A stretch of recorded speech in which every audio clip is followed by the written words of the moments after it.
নমস্কার, শেয়ারবাজ থেকে আমি শাশ্বত মিত্র। আমার এডুকেশনাল চ্যানেলে আপনাদের সবাইকে স্বাগত।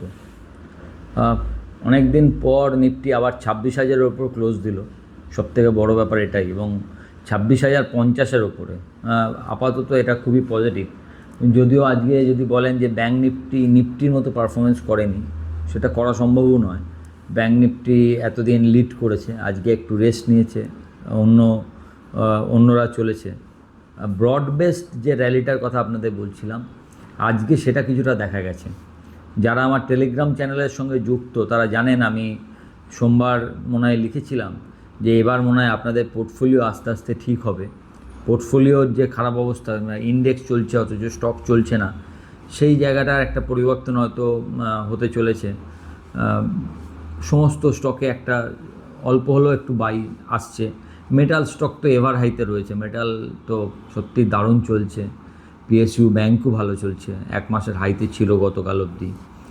অন্যান্য ইন্ডেক্সও কেউ খুব একটা খারাপ নয়, কিন্তু মেটাল আউট পারফর্ম করছে।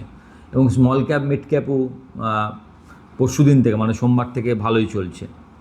এখন একটা ধরুন সিরিজ শেষ হয়ে গেল, অক্টোবরের সিরিজটা। এই সিরিজটা আপনারা অনেকে হয়তো, আমি জানি না কজন লক্ষ্য করেছেন, এই সিরিজে নিফটি বেড়েছে প্রায় 1325 point, not a matter of joke. এবং 1000 পয়েন্টের ওপর নিফটি বাড়ল লাস্ট বেড়েছিল মার্চের সিরিজে, তারপরে এই প্রথম প্রায় 6 মাস পর অক্টোবর সিরিজে এই 1300 পয়েন্ট বাড়ল। ব্যাঙ্ক নিফটি বেড়েছে 3550 পয়েন্ট, প্রায় 3548 মনে হয় দেখলাম ব্যাঙ্ক নিফটি। তো দুটোই খুব ভালো র্যালি দিয়েছে। তবে আপনার এফআইআই লং পজিশান 19.6-এ রয়েছে, মানে এফআই যে খুব একটা শর্ট কেটেছে তা কিন্তু নয়। এটা একদমই ভাববেন না যে এফআইআই শর্ট কেটে দিয়েছে, এফআইআই শর্ট রয়েছে, এফআই এখনও শর্ট কাটেনি। মানে এফআই যদি সত্যি করে শর্ট কাটে তাহলে কত বড় র্যালি হতে পারে এটা আপনারা ভেবে নিন। এফআই এখনও শর্ট কাটা হয়নি, এটা যেন একটা ব্যাখ্যা। আর একটা ব্যাখ্যা হতে পারে এফআই এখনও শর্ট কাটেনি কেন, তাহলে কি এফআই এখনও মার্কেট নিয়ে সন্দিহান? যাই হোক, সেটা আমরা পরে দেখব অ্যাকচুয়ালি যে কী হতে চলেছে, এফআই কেন শর্ট কাটছে না। রোল ওভার যদি বলেন, ব্যাঙ্ক নিফটি রোল ওভার আগের মতোই ছিল। নিফটির রোল ওভারটা 30 লাখ মনে হয় কম হয়েছে, আমি দেখলাম। আগের বার 1,78,000 ছিল, এবার মনে হয় 1,40,000, 41, 30-35 লাখ কম হয়েছে নিফটির রোল ওভারটা।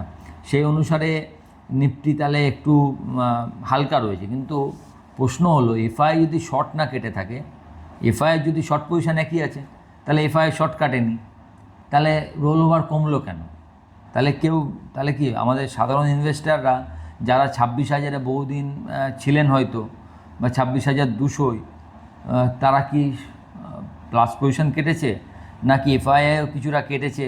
মানে এইগুলো প্রশ্ন আসবে আর কি, অ্যাকচুয়াল কি ঘটেছে। তবে দেখে এফআইআর পজিশান দেখে, যেরকম আগের মাসে আমরা শুরু করেছিলাম 7% লং পজিশান দিয়ে, 7, সেই জায়গায় এটা 20%। তো সেই হিসাবে বলতে পারেন কিছু পজিশান হয়তো এফআই কেটেছে, সেই জন্যও জিনিসটা কমতে পারে। মানে দুটো কারণে কমতে পারে, একটা হচ্ছে এফআই কিছুটা কেটেছে, না সাধারণ ইনভেস্টার লং পজিশান কেটেছে। এফআই শর্ট কাটাটা মানে কি একটা পজিটিভ আর কি। এখন আর যদি এই মাসে, মানে নভেম্বর সিরিজ লাস্ট 5 বছরে দেখেন, তাহলে 5 বছরের মধ্যে দেখলাম মনে হয় 3 বছর পজিটিভ, 2 বছর নেগেটিভ। আর লাস্ট 10 বছরের মধ্যে 5 বছর পজিটিভ, 5 বছর নেগেটিভ। তো এবার নভেম্বর সিরিজে দেখা যাক এটা কি হয়। 26,000-এর ওপর প্রথম দিনেই ক্লোজ। যদি এটা নতুন হাই এই সিরিজে আমরা দেখব কি না, তার জন্য অধীর আগ্রহে অপেক্ষা আর কি। নতুন হাই যদি হয় সেক্ষেত্রে মার্কেটকে আরও, আপনি দেখুন না, আপনি আমাদের মার্কেট বলছেন তো, এবার আপনি চলে যান আমেরিকান মার্কেটে। আমেরিকান মার্কেট কি মানে ব্যাপক, মানে কালকেও আবার তখন 4টে ইন্ডেক্স একসঙ্গে নতুন হাই করেছে। কে? ডাও, ন্যাসডাক, S&P এবং রাসেল 2000 সব হচ্ছে নিউ হাই। মানে ন্যাসডাকের কথা তো কিছু, ন্যাসডাক মানে না, S&P এবছরে 36 বার নতুন হাই করেছে, 36 টাইমস। আপনি চিন্তা করুন, একটা বছরে ট্রেডিং ডে থাকে প্রায় 220 দিন, তার মধ্যে 3টে মাস এখনও বাকি আছে, মানে ধরে নিন 60-65 দিন বাকি। তার মানে 160 দিনের মধ্যে 36 দিন নিউ হাই হয়েছে আমেরিকান মার্কেটে। What a bull run! কিন্তু আপনি যতই স্কেপটিক হন, আপনাকে তো ফ্যাক্টই বলতে হবে। এবার দেখুন 3টে কোম্পানি কি লেভেলে পৌঁছেছে দেখুন। এনভিডিয়া $5 ট্রিলিয়ন কোম্পানি হয়েছে, কালকে ছুঁয়েছে $5 ট্রিলিয়ন। আর মাইক্রোসফট আর আপনার অ্যাপেল, এই দুটো হচ্ছে $4 ট্রিলিয়ন কোম্পানিতে গেছে, ছুঁয়েছে আর কি। তাহলে ভাবুন, মানে $4 ট্রিলিয়ন মানে আপনার ভারতের জিডিপি $4 ট্রিলিয়ন, ওদের একটা কোম্পানি। বুঝুন কী ধরনের ভ্যালুয়েশন তৈরি হচ্ছে, মার্কেটের ভ্যালুয়েশনটা ভাবুন, চিন্তার কথা। কিন্তু একটা আপনাদের বারবার বলেছি না, মার্কেট যখন বুঝবে যে এটাকে ঠিক করতে হবে, মার্কেট করে দেবে। কিন্তু তার আগে মার্কেট কোনটা, sky is the limit for market. আপনি বলতে পারেন না যে 48,000 ডাউতে আমরা বিশাল ভাবছিলাম, 48,000 ইন দ্য ডাউ হয়তো আমরা 2026-27 দেখব। এখানেই হয়ে গেল প্রায় 45,800, 47,800, আর কতটা বাকি আছে। তো মার্কেটে চলাটা আপনি ভাবতে পারেন না। সেই অনুসারে এখনও আমাদের মার্কেট আন্ডার পারফর্ম করছে। তাই যদি কোনো কারণে আমরা নতুন হাই পেরোই, অন্য মার্কেট কি করছে জানি না, আমাদের মার্কেটে হয়তো অনেক ওপরে যাওয়ার জায়গা থাকবে। একটা বড় ব্যাপার হয়েছে এর মধ্যে, সেবি মিউচুয়াল ফান্ডের নিয়মে কিছু রদবদল করেছে। আমি সকালবেলা যারা আমার টেলিগ্রাম চ্যানেলের সঙ্গে যুক্ত আছেন তারা জানেন, আমি লিখে দিয়েছিলাম। তার জন্য মার্কেট ইনফ্রাস্টক যাকে বলে, যেরকম ধরুন যেগুলো মানে এগুলোর সঙ্গে যুক্ত, যেরকম এএমসি স্টকগুলো, HDFC MC, UTI MC, Birla, এই সব স্টকগুলো একটু পড়েছে। তার কারণ হচ্ছে সেবি বলেছে, আগে কী হতো, ওদের টোটাল এক্সপেন্স রেশিও বলে একটা জিনিস আছে, যারা মিউচুয়াল ফান্ড করেন তারা জানেন। তো ওরা total expense ratio, brokerage, tax, GST সব একসঙ্গে দেখাতো। এখন বলেছে গভর্নমেন্ট ট্যাক্স, জিএসটি এগুলো আলাদা দেখাতে হবে, ব্রোকারেজ আলাদা দেখাতে হবে। আরেকটা চেঞ্জ করেছে, ব্রোকারেজ আগে সর্বোচ্চ 0.012 পয়সা নেওয়া যেত, সেটা এখন 0.02 পয়সা হয়েছে, মানে ওটা কমে গেছে আর কি। তো এইগুলো কমেছে, তার মানে ওদের ইনকাম একটু কমবে।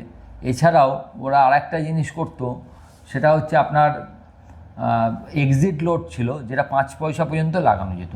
কিছু কোম্পানি এক্সিট লোড লাগাতো, কিছু কোম্পানি এক্সিট লোড লাগাতো না।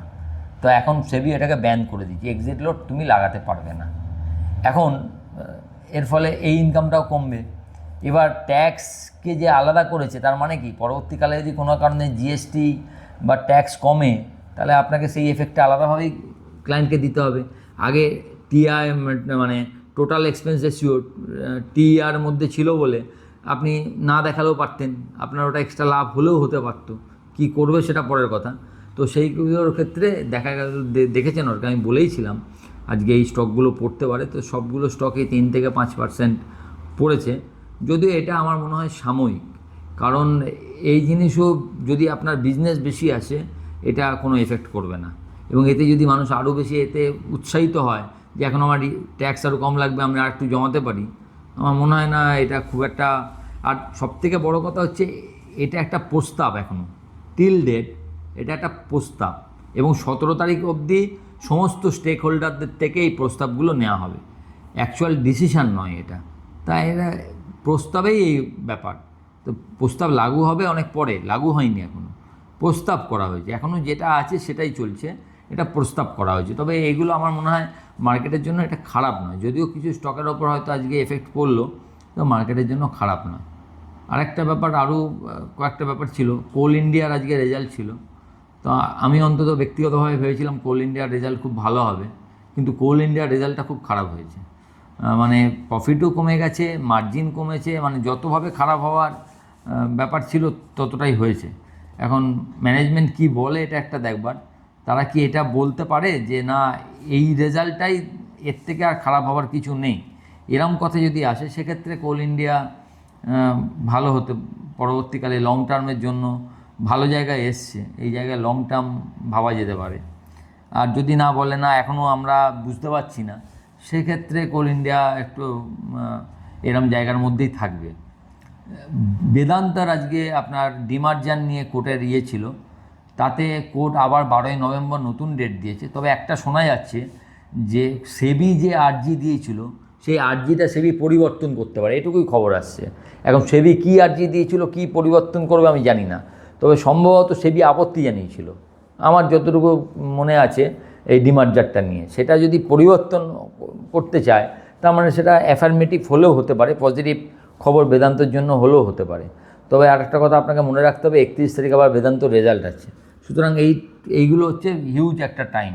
তবে বেদান্ত 516 টাকা, 500 টাকার ওপরে ভালোভাবে 505 টাকার ওপরে এই প্রথম বন্ধ করলো, এটা তো একটা পজিটিভ ধরতে হবে। যেরকম নিফটি 26,000-এর ওপর বন্ধ, ব্যাঙ্ক নিফটি আজকে বন্ধ করেছে আপনার 58,385, এগুলো যেরকম পজিটিভ সেরকম এটাও পজিটিভ যে বেদান্ত আপনার 510-এর ওপরে একটা 516 টাকায় বন্ধ করেছে। কালকে আরও 2-3টা কোম্পানির ইম্পর্ট্যান্ট রেজাল্ট আছে, তার মধ্যে আজকে আরেকটা কোম্পানি খুব ভালো পারফরমেন্স করেছে, আপনাদের খুব প্রিয় স্টক আরইসি। অনেক দিন আরইসি দাঁড়িয়েছিল 368 টাকায়, সেটা প্রায় আজকে 388 টাকা অবধি গেছে। এছাড়া সারদা এনার্জি এরম দু একটা স্টক, এরাও অনেকটা ভালো পারফরমেন্স করেছে, 540 থেকে 578 গেছে। এখন স্টকের মধ্যে কালকে কিন্তু দুটো খুব ইম্পর্ট্যান্ট রেজাল্ট আছে, আপনারা খেয়াল রাখবেন। একটা হচ্ছে আইটিসি আন্ডার পারফর্ম করেছে, এখন 421 টাকায় মনে হয় আজকে বন্ধ হয়েছে। তো আইটিসি এখান থেকে যদি রেজাল্টটা ভালো আসে তাহলে 440, 450 যেতে পারে। আর একটা শেয়ার হচ্ছে ইউনাইটেড স্পিরিট, সমস্ত মানে বেভারেজ স্টক দারুণ রেজাল্ট করেছে এবং ভালো রিটার্নও দিয়েছে।